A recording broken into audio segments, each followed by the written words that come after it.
नमस्कार, मैं हूं दिव्या। डेली यूपी में आपका स्वागत है। आज है 29 अगस्त, दिन मंगलवार। खबरों की ओर बढ़ने से पहले एक नजर सुर्खियों पर। यूपी में बुजुर्ग मां बाप को परेशान करने वाले संतानों की अब खैर नहीं। लगातार हो रहे बारिश को देखते हुए यूपी के किसानों को कृषि विशेषज्ञ ने दी है सलाह। उत्तर प्रदेश के उत्पादों की अंतर्राष्ट्रीय स्तर पर होगी पहचान। रोजगार मेले में पीएम मोदी ने निवेश को लेकर उत्तर प्रदेश की दी मिसाल। देश में सर्वाधिक नल कनेक्शन देने वाला राज्य बना यूपी। चलिए बढ़ते हैं उत्तर प्रदेश के अब तक की 25 बड़ी खबरों की ओर विस्तार से। कई कारणों से भारत के इतिहास में दर्ज है आज की तारीख। वर्ष 1844 में आज के ही दिन मॉन्ट्रियल में पहला श्वेत भारतीय लैक्रोस गेम में भारतीय द्वारा जीत हासिल की गई। वर्ष 1949 में भारत के प्रसिद्ध वैज्ञानिक के राधाकृष्णन का जन्म आज के ही दिन हुआ था। आज के ही दिन राष्ट्रीय स्तर पर खेल दिवस मनाया जाता है। आज के ही दिन राष्ट्रीय स्तर पर तेलुगु भाषा दिवस मनाया जाता है। आज के ही दिन परमाणु परीक्षण के खिलाफ अंतर्राष्ट्रीय दिवस मनाते हैं।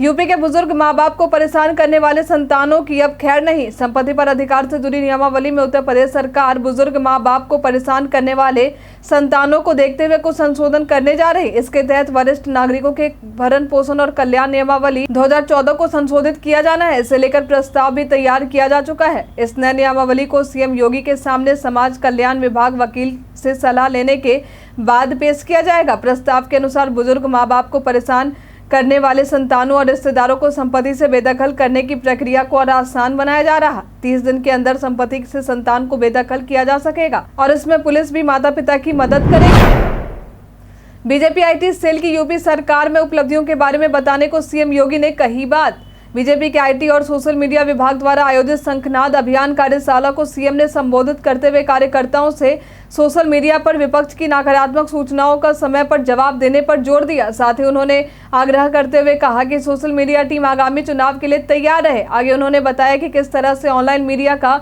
उपयोग करे व कार्यकर्ताओं से केंद्र तथा राज्य सरकार की उपलब्धियों के बारे में जानकारी फैलाएं। विपक्षी दलों को लेकर उन्होंने कहा कि विपक्षी दलों के किसी भी झूठ का जवाब राज्य संचालित योजनाओं के लाभार्थियों के माध्यम से दिया जाना चाहिए। इससे न केवल विरोधियों के झूठ का पर्दाफाश होगा बल्कि उन्हें करारा जवाब भी मिलेगा। भाषा की मर्यादा की चर्चा करते हुए उन्होंने कहा, योजनाओं के बारे में सही और तार्किक उत्तर दे और भाषाई मर्यादा का विशेष ध्यान रखें। उत्तर प्रदेश पहचान में आज हम बात करेंगे प्रेमचंद के बारे में। ये हिंदी और उर्दू के सर्वाधिक लोकप्रिय उपन्यासकार, कहानीकार, एक विचारक थे।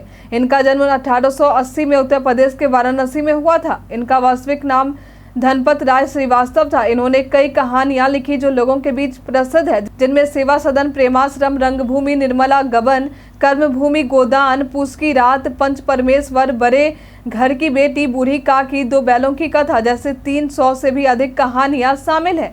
इन्होंने कई प्रसिद्ध पत्रिकाओं के लिए भी लेख लिखे। भारत के इतिहास में अपने लेख के जरिए प्रेमचंद का योगदान अमूल्य है। वर्ष 1936 में महज 56 वर्ष की उम्र में ही प्रेमचंद हमें अलविदा कह गए। मेरठ की बेटी ने ओलंपिक क्वालिफाई कर बनाया national record. Star javelin thrower Neeraj Chopra ने हंगरी की राजधानी बुडापेस्ट में वर्ल्ड एथलेटिक्स चैंपियनशिप में गोल्ड जीतकर एक बार फिर से इतिहास रच दिया है। वहीं मेरठ की रहने वाली भारतीय धाविका पारुल चौधरी ने महिलाओं की 3000 मीटर स्टीपचेज इस नेशनल रिकॉर्ड बनाया है। इस रेस में पारुल 11वें स्थान पर रही। हालांकि उनकी यह मेहनत काफी सराहनीय है। 11वें स्थान पर रहकर वे पेरिस 2024 ओलंपिक क्वालिफाइंग स्टैंडर्ड को पार कर चुकी हैं। पारुल के इस रिकॉर्ड के बाद उनके परिवार जनों में खुशी की लहर देखी जा रही। उन्होंने बताया कि अब तक जो रिकॉर्ड था वह ललिता बब्बर के नाम था, जिसको पारुल ने तोड़ दिया है। उनको गर्व है कि पारुल ने यह रिकॉर्ड बनाया और ओलंपिक के लिए क्वालिफाई कर लिया है। सड़क पर भटकती बेसहारा गौवंश के संरक्षण के सीएम योगी ने दिए निर्देश। कई बार सड़कों पर बेसहारा गाय भटकती नजर आती हैं। इन गायों के कमजोर होने या दूध नहीं देने के कारण इनके मालिकों ने इन्हें यूं ही छोड़ दिया है। इसे देखते हुए इनकी सुरक्षा और इनके देखभाल के लिए योगी सरकार एक बड़ा कदम उठाने जा रही। दरअसल सीएम योगी द्वारा निर्देश देते हुए कहा गया है कि प्रदेश के सभी जिलाधिकारियों को बेसहारा गोवंश को पहले से संचालित गौ संरक्षण केंद्रों तक पहुंचाने, उनके लिए हरे चारे की व्यवस्था सुनिश्चित करने और समय समय पर स्वास्थ्य प्रशिक्षण किए जाएं। साथ ही कहा गया है कि जिलाधिकारियों को इसे अपनी प्राथमिकता सूची में शामिल करते हुए आवश्यक कार्यवाही में सुनिश्चित की जाए। बता दें कि राज्य में सड़कों पर बेसहारा गोवंश की तादाद बढ़ने की शिकायतें लगातार सीएम योगी को मिल रही थी, जिसे देखते हुए उन्होंने अधिकारियों को फटकार लगाते हुए उनके संरक्षण हेतु ये निर्देश दिए हैं। बच्चों को परखने हेतु प्राइमरी कक्षाओं के जैसे माध्यमिक कक्षाओं में भी लर्निंग आउटकम का होगा इस्तेमाल। राज्य शैक्षिक अनुसंधान एवं प्रशिक्षण परिषद यानी SCERT ने पाठ्यक्रम और लर्निंग आउटकम यूपी बोर्ड से जुड़े प्रदेश भर के 27,000 से भी अधिक स्कूलों में पढ़ने वाले कक्षा 9 से 12वीं तक के 1 करोड़ से भी अधिक विद्यार्थियों के लिए विकसित किया गया है। इसके तहत प्राइमरी में पढ़ने वाले बच्चों के जैसे ही माध्यमिक कक्षाओं के बच्चों के ज्ञान स्तर को भी परखा जा सकेगा। इसे लेकर 29 अगस्त को SCERT लखनऊ में समीक्षा करने के लिए गठित प्रमाणीकरण कमेटी की पहली बैठक होने वाली है। इस बैठक में यूपी बोर्ड, राज्य विज्ञान शिक्षा संस्थान, राज्य शिक्षा संस्थान एवं बांग्ला भाषा शिक्षण संस्थान के प्रतिनिधि भी शामिल होने वाले हैं। बता दें कि लर्निंग आउटकम के तहत बच्चे कई तरीके से सीखते हैं, जैसे सुनकर, पढ़कर, खेल कर या बातचीत करके, जिससे उनके व्यवहार में परिवर्तन देखने को मिलता है। फिर आंकलित किया जाता है कि किस विषय में कितना ज्ञान बच्चे ने अर्जित किया है। अंतर्राष्ट्रीय रामकथा संग्रहालय अब श्री राम जन्मभूमि तीर्थ क्षेत्र के होगा अधीन। श्री राम जन्मभूमि तीर्थ क्षेत्र को उत्तर प्रदेश संस्कृति विभाग के अंतर्गत संचालित व सरयू तट पर स्थित अंतर्राष्ट्रीय रामकथा संग्रहालय का प्रबंधन हस्तांतरित होना तय हो चुका है। MOU पर इसे लेकर जल्द ही संस्कृति विभाग व तीर्थ क्षेत्र के बीच हस्ताक्षर भी हो जाएंगे। गौरतलब है कि 25 और 26 अगस्त को अयोध्या के भवन निर्माण समिति की बैठक में श्री राम जन्मभूमि तीर्थ क्षेत्र के भवन निर्माण समिति के चेयरमैन नृपेंद्र मिश्र भी शामिल हुए थे। अध्यक्ष तीर्थ क्षेत्र को प्रमुख सचिव संस्कृति मुकेश मेश्राम ने निदेशक संस्कृति विभाग को भेजे गए पत्र की प्रतिलिपि भी भेजी थी। उत्तर प्रदेश के मौसम का मिजाज। चलिए अब जानते हैं उत्तर प्रदेश के मौसम के मिजाज के बारे में। पश्चिमी उत्तर प्रदेश के मौसम शुष्क रहने की संभावना है और पूर्वी उत्तर प्रदेश में अलग अलग स्थानों पर बारिश या गरज के साथ बौछारें पड़ने की संभावना है। हालांकि मौसम को लेकर मौसम विभाग द्वारा किसी प्रकार की चेतावनी अभी तक नहीं दी गई है। लगातार हो रहे बारिश को देखते हुए यूपी के किसानों को कृषि विशेषज्ञ ने दी है सलाह। यूपी में मानसून विराम लेने का नाम ही नहीं ले रहा, जिसे लेकर खरीफ की फसलों में लगने वाले कीटों बीमारियों की चिंता प्रदेश के किसानों व कृषि विशेषज्ञों को सताने लगी है। इसे लेकर किसानों को वरिष्ठ कृषि वैज्ञानिक और नमामि गंगे परियोजना के राज्य सलाहकार डॉक्टर CP श्रीवास्तव ने सलाह देते हुए कहा है कि मानसून की बारिश थमने के बाद मोटे अनाजों की फसलों में जमा वर्षा जल को तत्काल निकाल दिया जाए। ज्वार, बाजरा, सांबा, कोंदो, ककून, रागी आदि मोटे अनाजों की फसलों में जमा वर्षा जल तैयार होते फसलों के लिए नुकसानदेह साबित होगा। साथ ही उन्होंने कहा है कि कीटनाशकों व रसायनों का प्रयोग जरूरत पड़ने पर ही करें। उत्तर प्रदेश के उत्पादों की अंतर्राष्ट्रीय स्तर पर होगी पहचान। International trade show greater Noida स्थित India expo centre and mart के विज्ञान परिसर में आयोजित हो रही है, जहां अब तक 66 देशों के 376 खरीदारों के हिस्सा लेने की पुष्टि की गई है। ये खरीदार इस शो में हिस्सा लेने के साथ ही अंतर्राष्ट्रीय स्तर पर उत्तर प्रदेश के उत्पादों को पहचान दिलाने में भी मदद करेंगे। बता दें कि इस शो का शुभारंभ 21 सितंबर को राष्ट्रपति द्रौपदी मुर्मू द्वारा किया जाना है। 21 से 25 सितंबर तक इसका आयोजन ग्रेटर नोएडा में किया जाएगा। उत्तर प्रदेश पर्यटन में आज हम बात करेंगे चुन्ना मियाँ के मंदिर के बारे में। यह मंदिर उत्तर प्रदेश के बरेली जिले में स्थित है, जो कि हिंदू मुस्लिम एकता और भाईचारे के प्रतीक को दर्शाता है। यह मंदिर बरेली के बड़ा बाजार के निकट ही आपको देखने को मिल जाएंगे। यह मंदिर लक्ष्मी नारायण को समर्पित है। इस मंदिर में आपको मां लक्ष्मी और भगवान विष्णु की अद्भुत प्रतिमा के दर्शन होंगे। मंदिर का डिजाइन भी बड़ा ही आकर्षक है। इस मंदिर को एक मुस्लिम व्यक्ति द्वारा बनाया गया था। इस मंदिर का उद्घाटन भारत के प्रथम राष्ट्रपति डॉक्टर राजेंद्र प्रसाद द्वारा किया गया था। यदि आप किसी धार्मिक पर्यटन का भ्रमण करना चाहते हैं तो उस लिहाज से आप इस स्थान पर जरूर आ सकते हैं। यूपी में PM आवास योजना से वंचित गरीब ग्रामीणों को CM आवास योजना का मिलेगा लाभ। वित्तीय वर्ष 2023-24 में मुख्यमंत्री आवास योजना के तहत पक्के आवास गरीब ग्रामीणों को दिए जाएंगे। इस योजना का लाभ वही ग्रामीण उठा पाएंगे जो प्रधानमंत्री आवास योजना के तहत आवास पाने से वंचित रह गए हैं। इस वंचित ग्रामीणों की संख्या 95,533 है। इनमें से दिव्यांगजनों के लिए सबसे अधिक यानी 65,033 आवास बनाए जाएंगे। बता दें कि अब तक 1.62 लाख गरीबों को 2018-19 से शुरू मुख्यमंत्री आवास योजना के तहत आवास दिए जा चुके हैं। बिजली व्यवस्था में सुधार कर राजस्व बढ़ाने को लेकर यूपी पावर कॉर्पोरेशन ने जारी किए यह निर्देश। उत्तर प्रदेश पावर कॉर्पोरेशन द्वारा यूपी के बिजली व्यवस्था को सुधार कर राजस्व बढ़ाने के लिए मार्गदर्शी सिद्धांत जारी हुए हैं, जिसके तहत बिजली वितरण कंपनियों को निर्देश देते हुए कहा गया है कि सिद्धांतों का पालन किया जाए ताकि उपभोक्ताओं की सहूलियतों में इजाफा के साथ ही राजस्व वृद्धि हो सके। साथ ही कहा गया है कि कनेक्शन के लिए मिलने वाले आवेदनों पर हर हाल में कनेक्शन देने का आदेश है। किसी विधिक व तकनीकी दिक्कत होने पर सिर्फ अधिशासी अभियंता स्तर पर ही आवेदन को अस्वीकृत किया जा सकेगा। अब आवेदन जेई और एसडीओ स्तर से अस्वीकृत नहीं किया जा सकेगा। साथ ही कॉर्पोरेशन के प्रबंध निदेशक पंकज कुमार द्वारा जारी मार्गदर्शी सिद्धांतों के मुताबिक हर नए कनेक्शन मीटर परिसर से बाहर लगाने, सभी नए कनेक्शन आर्म्ड केबल के माध्यम से दिए जाने, उपभोक्ताओं द्वारा केबल नहीं उपलब्ध कराने पर विभागीय स्तर पर केबल लगाते हुए उसकी कीमत बिल में जोड़कर लेने का आदेश दिया गया है। यूपी बोर्ड के पाठ्यक्रम में शामिल होगा चंद्रयान 3 की सफलता का किस्सा। यूपी बोर्ड के पाठ्यक्रम में चंद्रयान 3 की चंद्रमा पर सफल लैंडिंग को शामिल किए जाने की बात सामने आई है, ताकि भारत ने जो इतिहास रचा उस गौरवान्वित पल की जानकारी छात्र छात्राओं को हो सके। बता दें कि इस बात की जानकारी पत्रकारों से बातचीत के दौरान प्रदेश की माध्यमिक शिक्षा राज्य मंत्री स्वतंत्र प्रभार गुलाब देवी द्वारा दी गई है।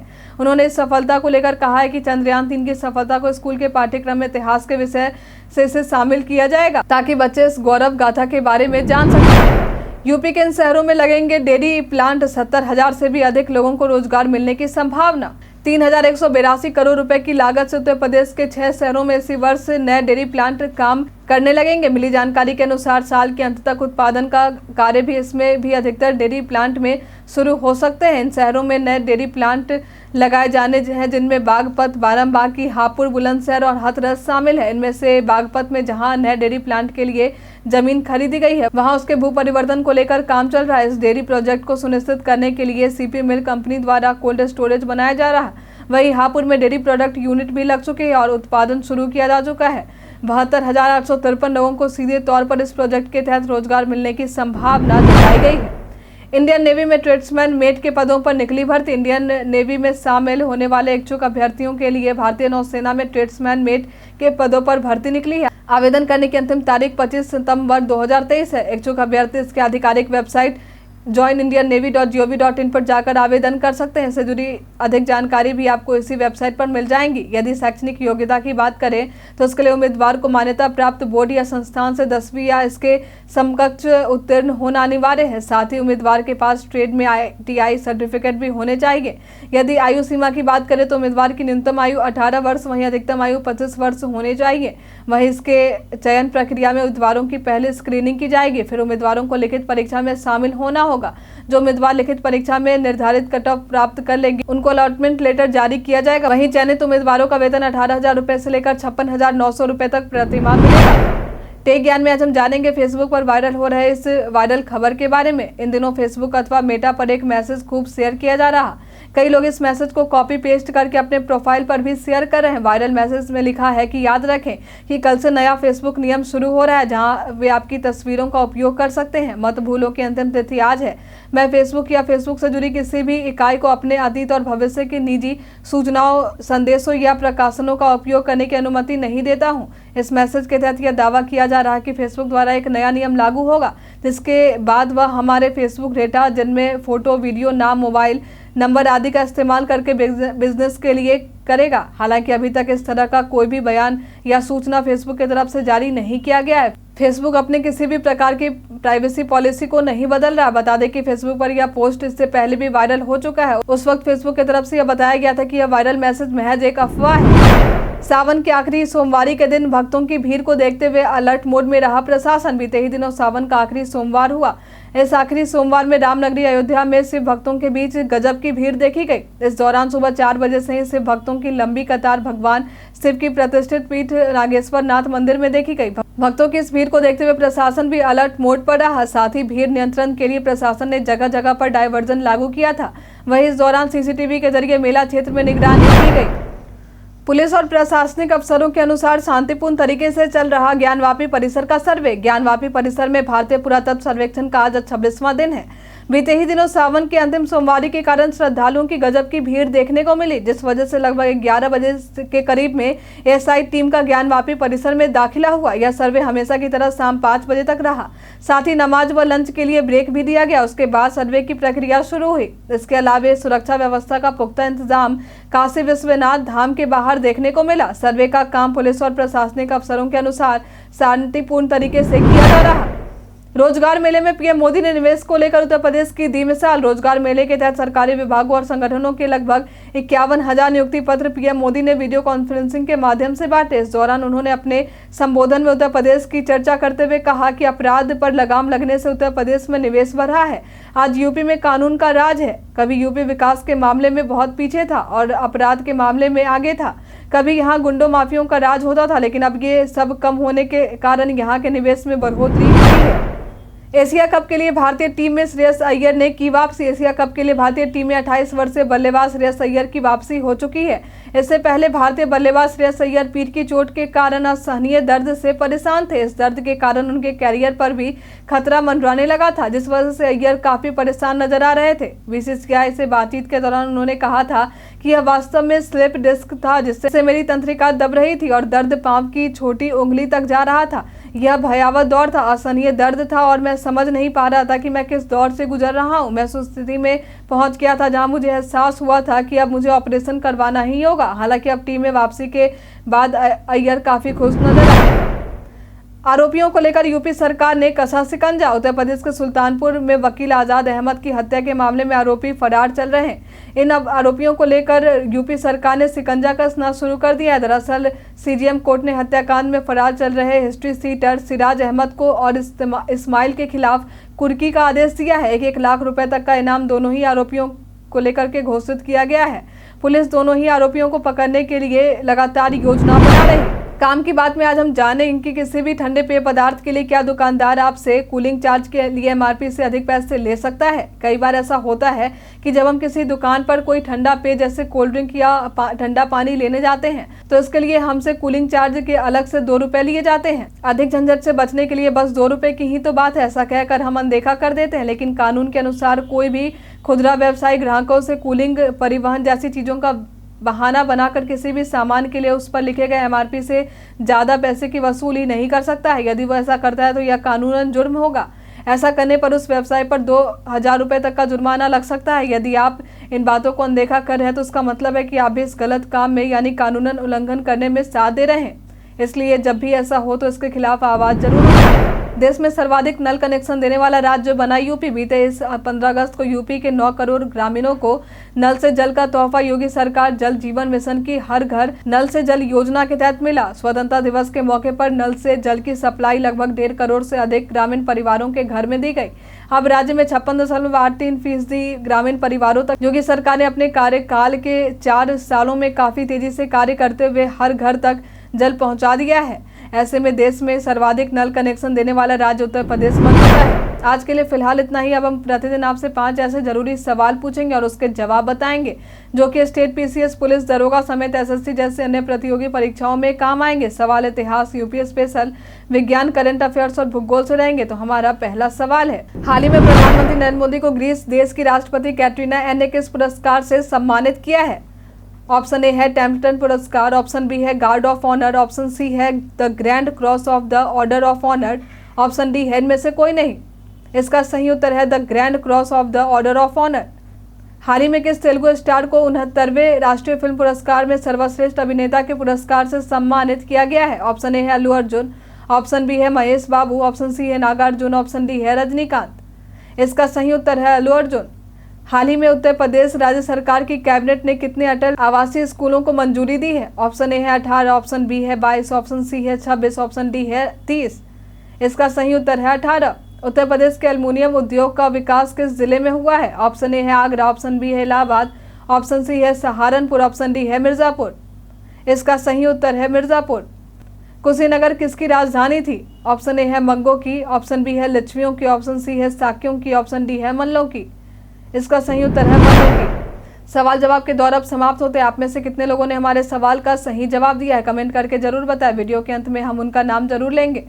उत्तर प्रदेश के तमाम खबरों के साथ बने रहने के लिए देखते रहें डेली यूपी। और साथ ही अगर आप यूट्यूब से देख रहे हैं तो चैनल को सब्सक्राइब करें और अगर आप फेसबुक से देख रहे हैं तो पेज को लाइक करना ना भूलें। और हाँ, आप उत्तर प्रदेश के जिस भी क्षेत्र से देख रहे हैं उस क्षेत्र का नाम हमें हमारे कमेंट सेक्शन बॉक्स में लिखकर जरूर बताएं। धन्यवाद।